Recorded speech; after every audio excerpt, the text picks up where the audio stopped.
Let us pray. In the name of the Father, the Son, and Holy Spirit. Amen. Heavenly Father, we come to you today asking for your guidance, wisdom, and support as we begin this prayer reading activity. Help us to engage in meaningful discussions, allow us to grow closer as a group, and nurture the bonds of community. Help us to be good examples of honesty, integrity, justice, and discipline. Fill us with your grace, Lord God, as we make decisions that might affect the officials, employees, and clients of DPWH. And continue to remind us that all we do here today, all that we accomplish is for the pursuit of truth, for your greater glory, and for the service of humanity. We ask these things in Jesus' name, amen. In the name of the Father, the Son, and the Holy Spirit, amen. So, good morning po sa ating lahat, sa mga bisita po natin, na contractors. So, before the inconvenience, because karoon lang kami ng tungkol po dun sa YouTube live natin. So, in short, hindi po naka-live ngayon dito, but we will be recording the activity. So, before we start, allow me to acknowledge the presence of everyone for this activity, private conference on 16 civil works projects. So, we have here our contractors. We have JPD, Cradle Filters Corporation, Icon Engineering and Construction, Camberwell Construction and Supplies, Chusan Construction and Supply, and DA Cadena Construction. So we have also our planning engineers who will discuss to us the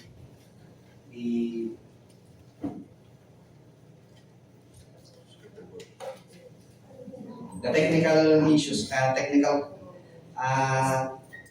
about that one? Technical part of the mga projects ko natin. Hindi ko lang nahuli.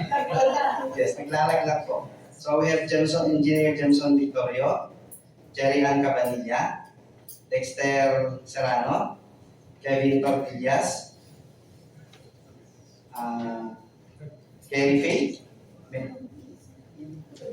Faye Domingo, Julie Ann de la Peña, Sheila Malicioson, Jefferson Villaros, and John Albert Mencho. For our secretariat, yours truly, Federico Caravan Jr. We have Ma'am Janine Acorda, Ma'am Nancy Flor Heredo, Architect Maria Luisa Gumilan, Ma'am Marites Reyes. And for our TWG member, we have our TWG head, Ma'am Mayra Mantana. And for our back members, we have Engineer Alio Machas and Engineer Orlando Cavili. So for our chairman, we have Engineer Albert Castillo. That's all for our attendees, sir. You may now proceed with that. Thank you, Chief Jun. Thank you. Today is December 5. We have 16 civil works for 2025. We have 11 civil works for Previ. And for 20, any procurement, for December 5, 2026. 2025, 2026 project. Okay, let's start with the project number 1. The project ID number is 25PG0238 to be discussed by Engineer Jensen. Good morning po. For contract ID 25BG0238, construction of one-story, two-classroom school building, SG Diamantina Elementary School, Cabatuan, Isabela. Total appropriation, 5,12,562 pesos and 81 centavos. Source of fund, GEA 2025 DepEd BFF Batch 1. Total project duration, 89 calendar days. For the scope of works, one-story, two-classroom school building with one toilet at each classroom. That's all. Thank you. Thank you, Engineer Jensen. Now we go to the second project. Project ID number is 25BG0239 to be discussed again by Engineer Jensen. For contract ID 25BG0239, construction of one-story, two-classroom school building, San Mateo East Central School, San Mateo, Isabela. Total appropriation, 5,12,562 pesos and 81 centavos. Source of fund, GE 2025 DepEd BFF Batch 1. Total project duration, 89 calendar days. For the scope of works, 1-story, 2-classroom school building with 1 toilet at each classroom. That's all. And now we'll go to the third one. The project ID number is 2580 to be discussed again by Engineer Jameson. For contract ID 25BG0240, construction of 1-story, 2-classroom school building with Abiang ES San Mariano, Isabela.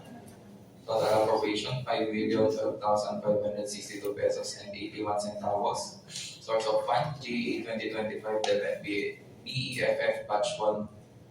Total project duration 89 calendar days. Scope of works 1-story, 2-classroom school building with 1 toilet at each classroom. That's all. Thank you, Engineer Jameson. Now we'll go to the fourth project. Project ID number is 25BG0241 to be discussed by Engineer Faye.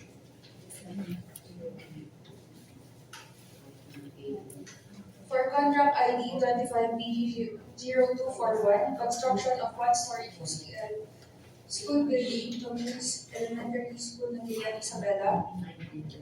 Total appropriation 5,012,562 and 81 centavos. Source of fund GAA 2025 DepEd EFF Batch 1. Total project duration 89 calendar days. For its scope of works, 1-story, 2-classroom school building with 1 toilet at each classroom. That one. Now we'll go to the fifth project.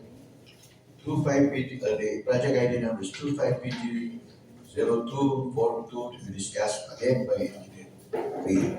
For contract ID 25BG0242, construction of 1-story, 2-classroom school building, Tudog Pequeño Elementary School, Reino Mercedes, Isabela.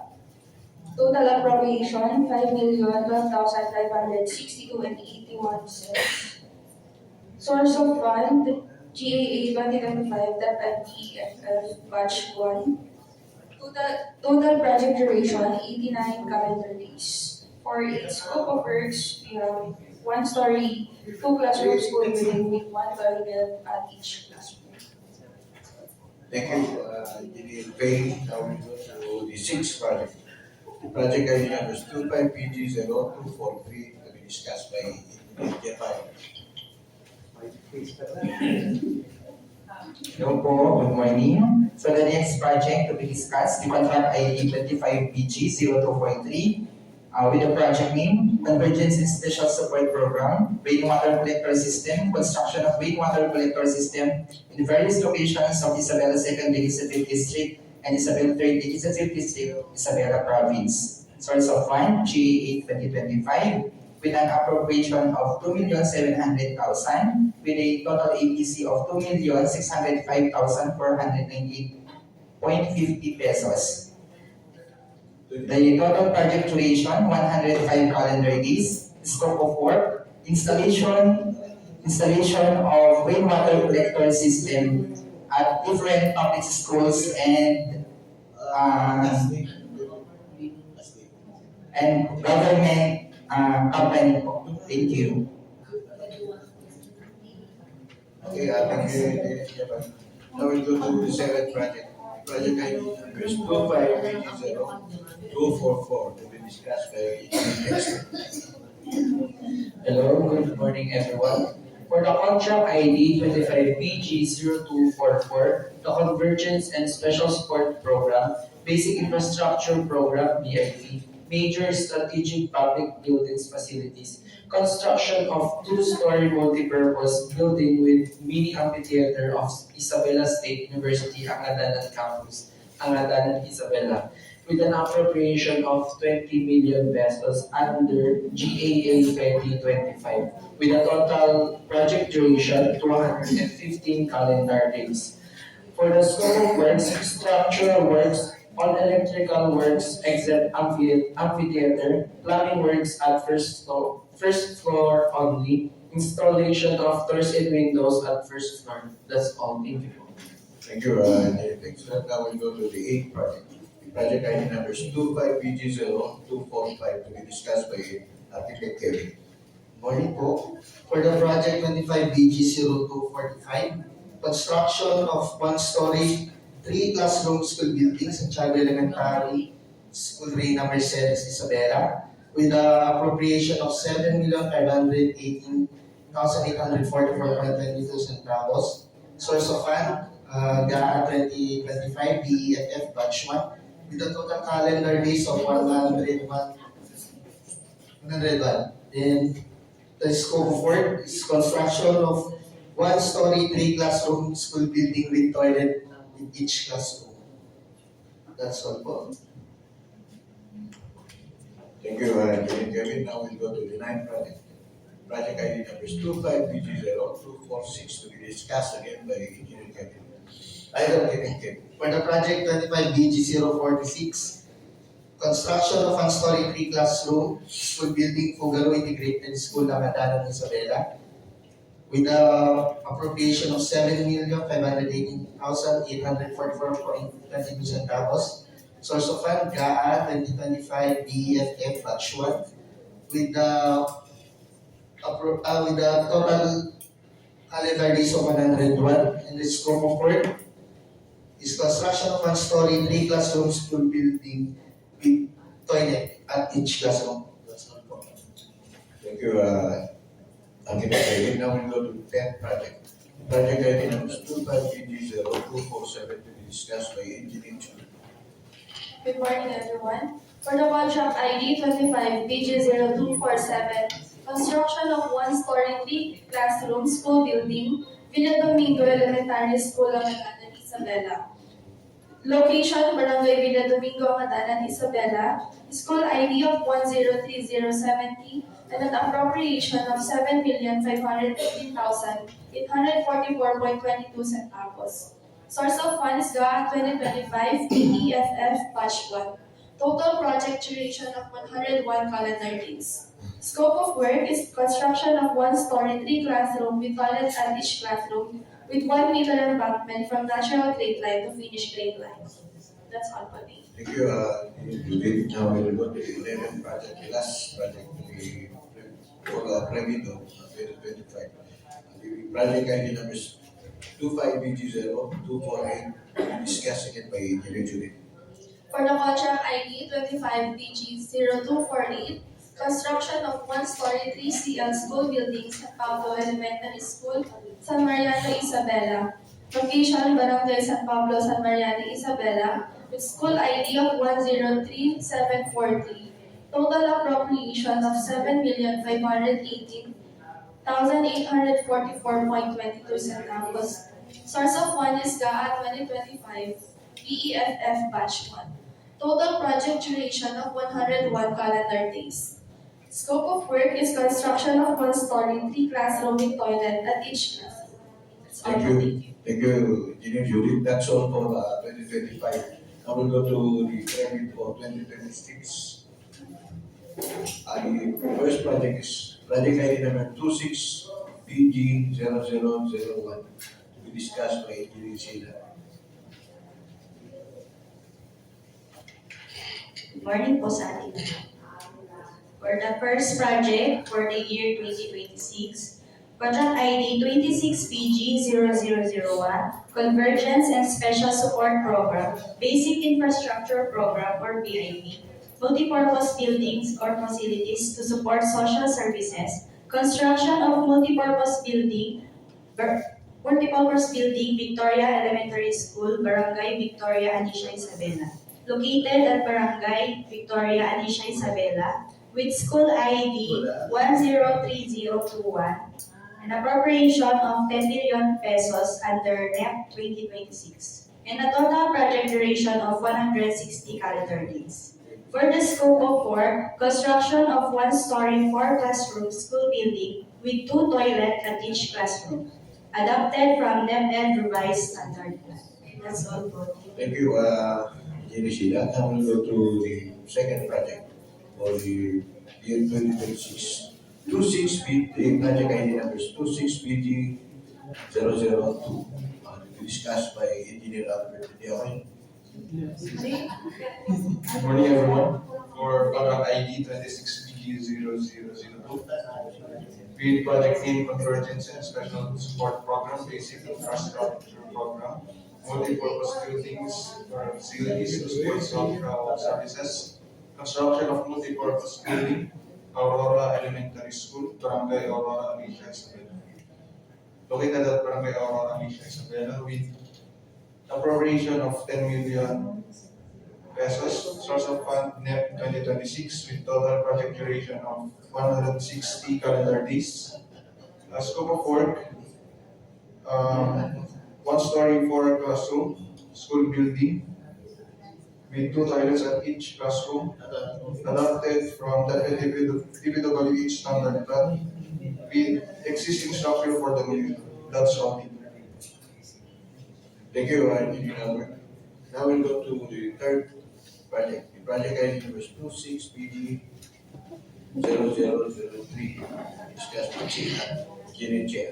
Good morning, everyone. For contract ID 26BG0003, Convergence and Special Support Program, Basic Infrastructure Program, Multipurpose Buildings, Facilities to Support Social Services, Construction of Multipurpose Building, Calao Elementary School, Barangay Calao, Alicia Isabela, located at Barangay Calao, Alicia Isabela, with school ID 103013. Total appropriation of 10 million pesos under NEP 2026. Total project duration 160 calendar days. For the scope of works, construction of 1-story 4-classroom school building with 2 toilet each classroom adapted from DepEd revised standard plan. That's all. Thank you, Engineer Chair. Now we'll go to the fourth project. Project ID number is 26BG0004. To be discussed again by Engineer Chair. For contract ID 26BG0004, Convergence and Special Support Program, Basic Infrastructure Program, Multipurpose Buildings, Facilities to Support Social Services, Construction of Multipurpose Building, San Roque Elementary School, Barangay San Roque, Angadanan, Isabela, located at Barangay San Roque, Angadanan, Isabela, with school ID 103046. Total appropriation 10 million pesos. Source of fund NEP 2026 with a total project duration of 160 calendar days. Scope of work, construction of 1-story 4-classroom school building with 2 toilet each classroom with demolition of existing structure adapted from DepEd revised standard plan. That's all po. Thank you, Engineer Chair. Now we'll go to the fifth and last project to be discussed by Engineer Albert. Project ID number is 26BG0005.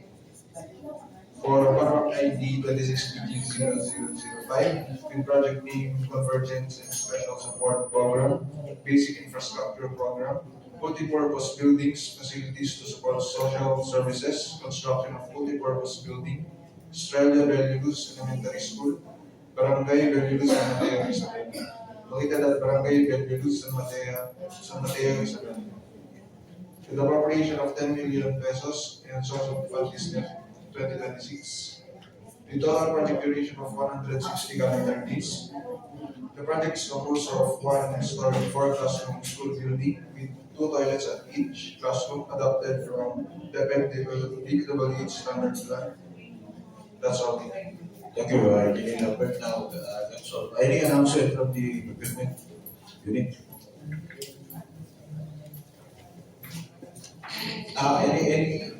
Any queries or problems regarding the project? Any clarifications regarding the project? On the contractors. Any questions on this? Good morning po sa lahat. Yun lang kung yung invitation to project, kung accessible sa lahat ng mga kailangan na i-use doon. Site inspection para makita lang kung saan ba yung location. Kasi hindi nakalagay sa documents. Sabi ko sila. Okay. From what construction kayo?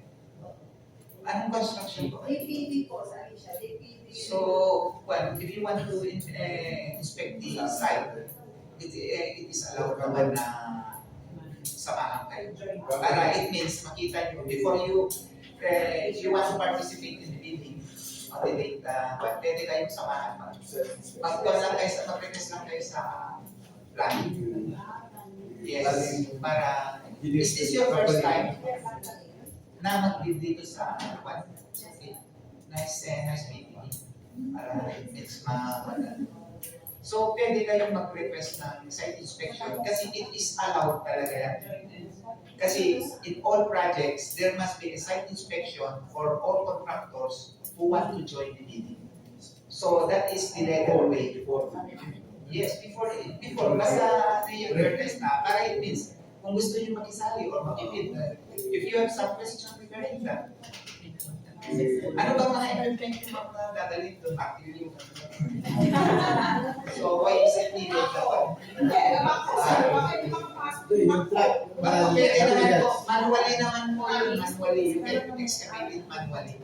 So, Kasi alam po namin ng mga required equipments for the projects.